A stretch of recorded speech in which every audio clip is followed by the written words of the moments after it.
Good evening, everybody. This is the Rabid Hedgehog, and, well, as you can see, it's nighttime. Now, I know a lot of people, when they do motovlogging, usually do it during the daytime. Well, I decided to do this at nighttime, mostly because I just wanted to kind of share some insight on night riding. Now, it's kind of strange, but it seems like ever since I've gotten my bikes, it seems to me that I end up riding more at nighttime than I do during the actual day. So that's why I just kind of wanted to go over some tips and tricks for when it comes to riding at night. So it's actually kind of to me, better to ride at night because A, it's cooler, B, there's not as much traffic, and C, well, it's still relaxing. So, without further ado, just kind of want to give some tips and things like that when it comes to riding a bike at night. First off, make sure you're going a good speed. One thing about it when it comes to riding at night is how far your headlights can actually project out and see. So, as you can see, this is the Ninja 300. This is probably my best nighttime bike, for the sheer fact that, as you can see, the headlights on this thing are fantastic. They go out a very, very far way. I can see the potholes coming up like that one right there, and kind of go ahead and move and get away from them and do everything I need to do with a lot of time still at the speed limit to go. So that's one thing you got to look for, and what you got to do whenever it comes to night riding is make sure that you are not overriding the headlight, as it's called. You know, basically, you don't want to go faster than what your headlight can do. You want to still have at least in my opinion, I need 4 seconds to see, so I can go ahead and react and not have to hurry or hit the brakes or lock them up or do anything stupid. I just have enough time to kind of roll away and get away and do the things I need to do. So, you know, that's the big thing, is make sure you're going a good speed, that you're not overriding your headlight. So that basically is what that means, is that you're not going so fast that the light is not getting to the area you need to see by the time you get there. So you might accidentally run into an obstacle and you didn't know it was there because you're going 100 miles an hour and your light was only good for maybe 40 miles an hour. Another thing is, definitely ride with the brights on like this whenever there's nobody oncoming at you. That is one thing that you desperately need to do, because most of the time your bike does not have that good of a light when it's on its standard beam setting. I'll just kind of show you here, and you can see that it takes away a little bit of it, and in fact this bike still has really good projection.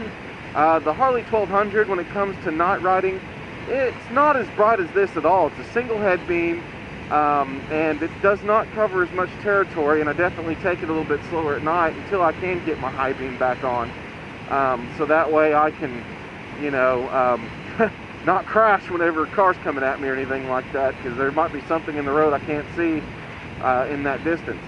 Another thing is what you wear as a rider yourself. When it comes down to it, you want to be as visible as possible. You want to make sure that you're wearing clothes that reflect and allow people behind you, beside you, around you to see you. Currently, the jacket I am wearing has retro reflectors on the back of it. The retro reflectors allow basically the headlights of the car around me to reflect back at them and actually kind of show up very brightly. So that does help quite a bit when it comes to the visibility that I portray to the people behind me. Also, another great thing to do is to go ahead and purchase a fluorescent green vest. Something that's a non-natural color that when headlights hit it will definitely show up and show off who you are to that driver that's coming up behind you. A lot of the times when you're riding, what you don't realize is that when you're behind a car, especially if you're like I am right now, I'm kind of on the left side here of the road, you actually start to blend into their taillight a little bit. And especially the bike I'm on right now, this is an all-black bike. So it kind of blends into the shadows in itself.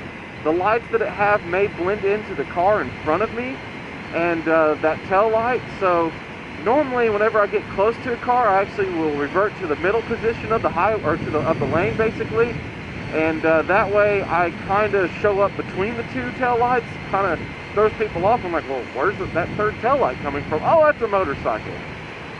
Because your headlight even gets absorbed into the headlight in front of you, whether you realize it or not.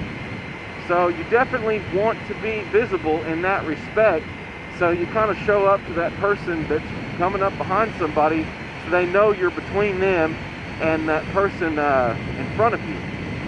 So definitely keep your eye out for that, and know where your position is at night.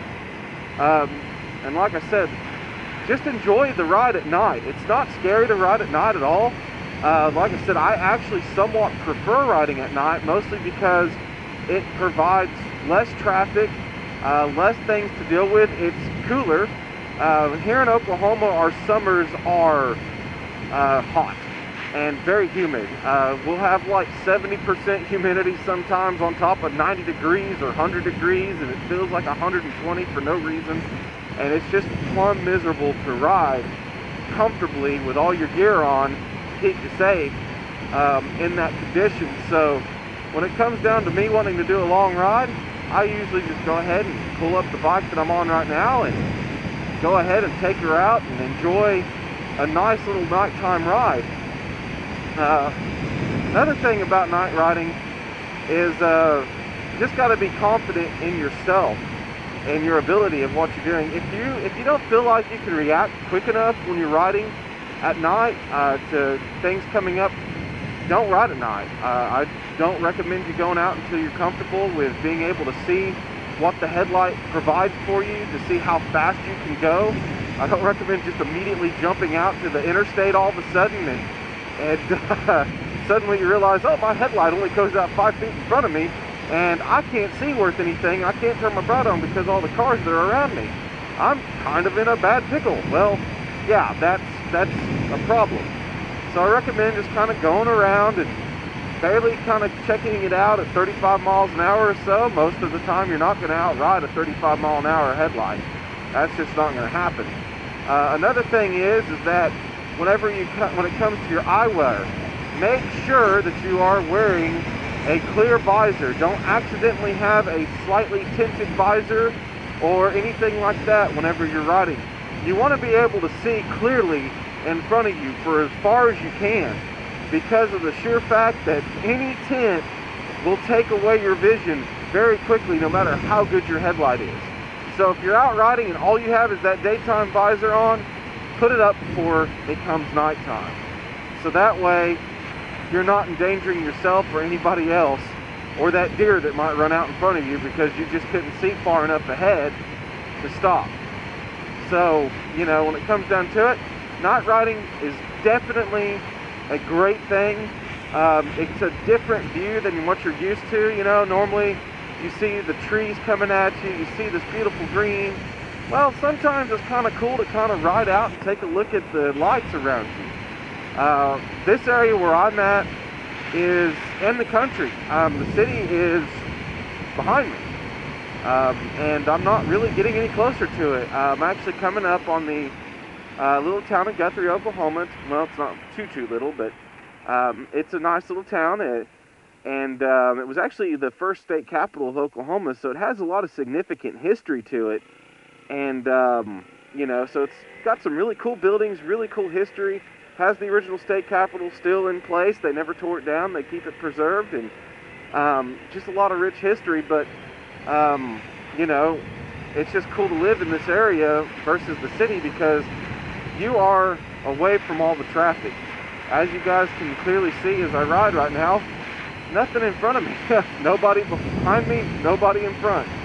And that's just how I like it. So, like I said, night riding.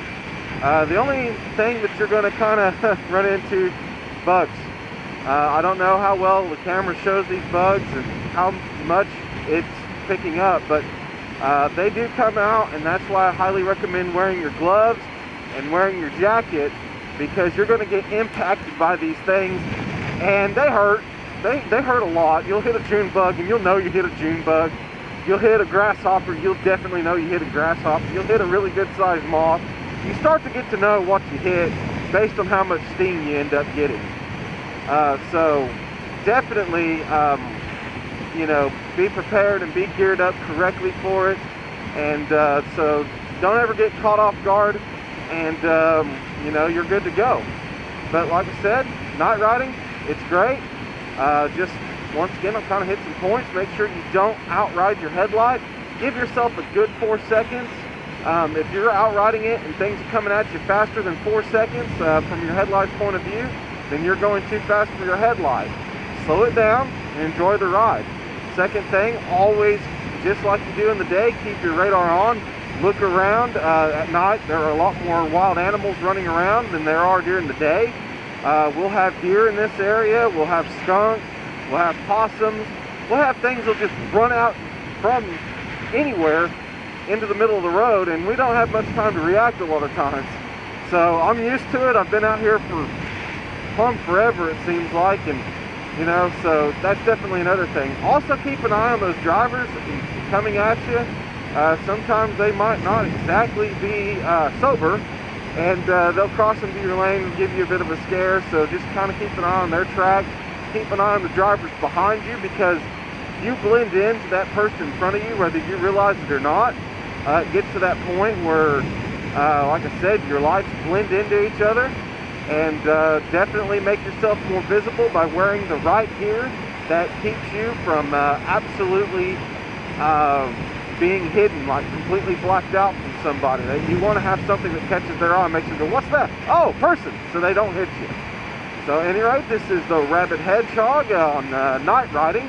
Hope you enjoyed the video. If you've got anything you want me to talk about, or anything you want me to do, go ahead and just put it down on the comments, and I'll do that video for you, or talk to you in the discussion board. I'm free and welcome to do whatever anybody wants me to do, or whatever I want to be talking about. Hopefully working on getting some deals with some dealerships to do some reviews on some new bikes that are coming out, and I'll be getting those videos up soon, so keep an eye on my channel.